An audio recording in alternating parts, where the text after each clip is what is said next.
Okay, so the view that I have of the conflict in the world, centering at the moment on Armageddon, is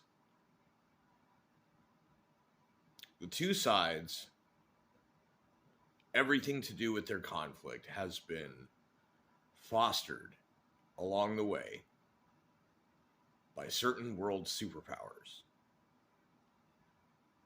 And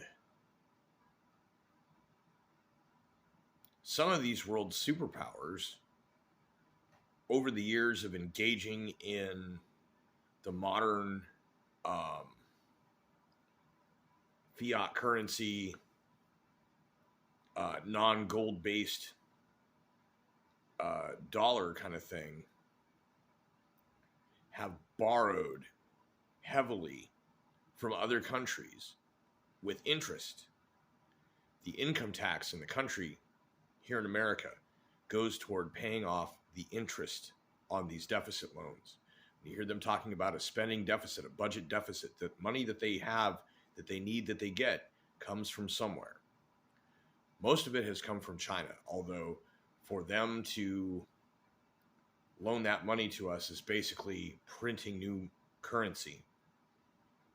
And we then take money and give it to other countries in a similar way. And when we don't have enough to give, sometimes we just print extra money. This uniformly, every time this is the practice, harms the population of the countries that are doing the borrowing or the loaning the most.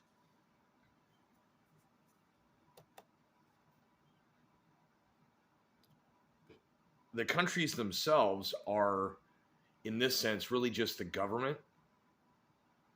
And the governments of these countries that are engaging in this behavior are, pretty obviously corrupt. And you can certainly find that a lot of them live some very degenerate lifestyles as well.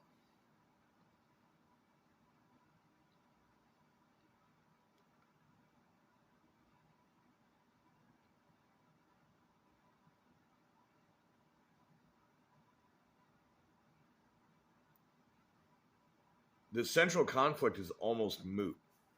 I've heard some things about the desperation that the Palestinian people feel that they let Hamas basically take over, that Hamas is something that was also initially funded and fostered by the Israeli government. If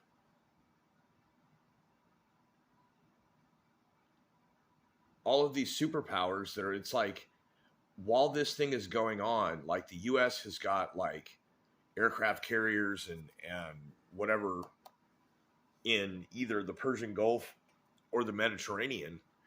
And in those same places, the Chinese military has ships, at least in the Persian Gulf, also the South China Sea. Hamas is allied with Hezbollah, but also with Iran. Iran is also aligned with China. China is also aligned somewhat with Russia, but nobody's really sure what's going on in Russia right now. Putin may or may not be alive. But everybody's making it sound like Russia's the one we need to worry about, nuclear World War III. When we've got Chinese fighter jets buzzing, passing within, they said 3 meters, that is 9 feet, in the air, flying at speed within 9 feet of a B-52. If that had crashed, there could have been a serious international incident. Shots fired, military action, the mousetraps all going off because somebody was hot dogging.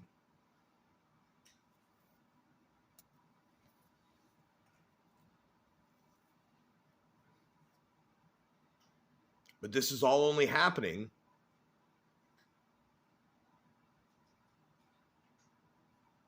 because a number of countries that really had no particular business being in the region were in the region doing their thing. And then as these conflicts arose, they funded one or both sides, depending, fostering conflict, this is all beneficial to the military industrial complex. It's beneficial to the mainstream news industry to have something to talk about, and wartime is always good for the stock market. But all of this is the same as what China is doing with its own people, what America is now doing with its own people. It's a hollow, fake representation of something with nothing actual to back it. It's paper mache, all of it. I'm not saying the war part is paper mache, but I'm saying the economies, the societies, all of it, the countries, the governments, really, it's all paper mache.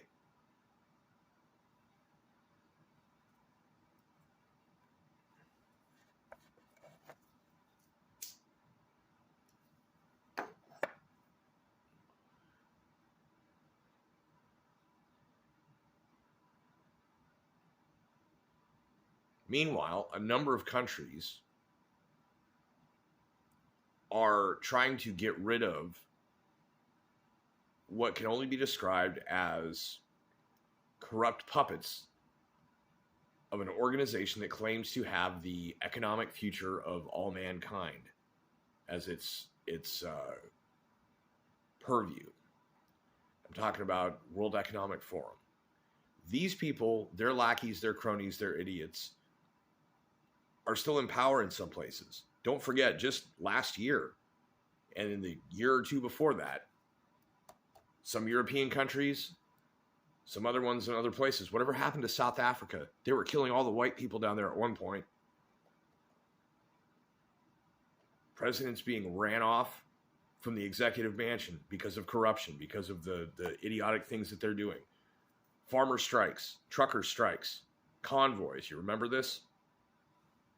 The people were beginning to really assert themselves. And then all of a sudden, these emergencies that we're supposed to be so concerned with are now taking priority in all of the conversation, the mainstream news, culture.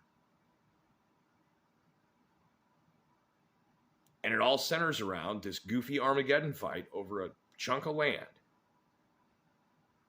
Most recent occupant, previous occupant, occupant before that.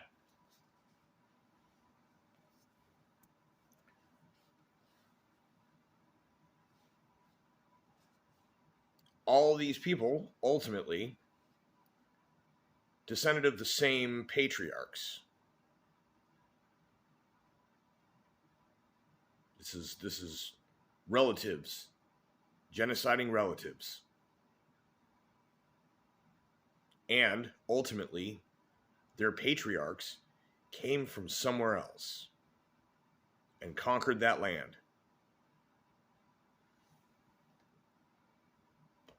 Thousands of years ago, this happened. Happened again. Well, okay, it probably happened 3,000 to 4,000 years ago or more. 6,000, something like. Very long time. Then 2,000 years ago, it happened again. And the people that left are the ones that were given to come back and have their country. The people that were already there were obviously displeased with that. And it has been escalated by multiple international superpowers taking one or both sides, oftentimes both sides, now standing at the ready to defend one side from the other, as the other side has a number of international and other,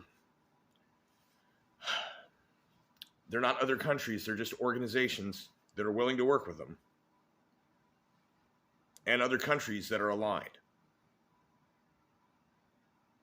And the things that are going on, U.S. being attacked by supposedly Iran in Syria. Did you know that we have military bases in Syria? We're not at war in Syria, but we occupied territory and built military bases there. We might as well have a colony there. Either realistically or supposedly, but not really being attacked, claiming the right to self-defense just like Israel did. And trying to escalate wars that have been in the literal pipeline, because this is all about pipeline placement ultimately. It comes down to pipeline placement to Europe. Who dominates the European energy market is what this war ultimately comes to.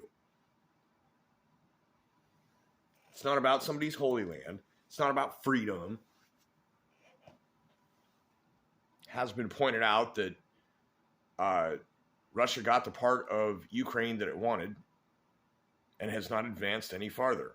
Ukraine is continuing to attempt to retake the part that, from what I can tell, voted to leave Ukraine and join Russia anyway. And Ukraine said, no, we're not really going to let you do that.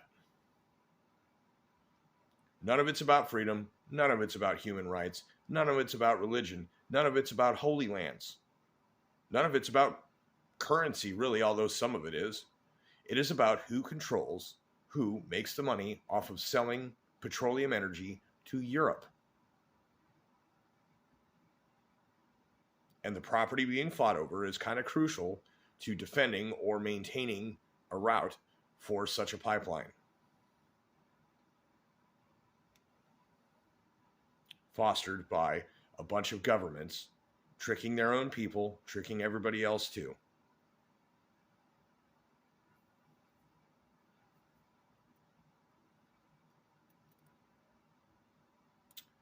The authority to govern rests solely upon the consent of the governed.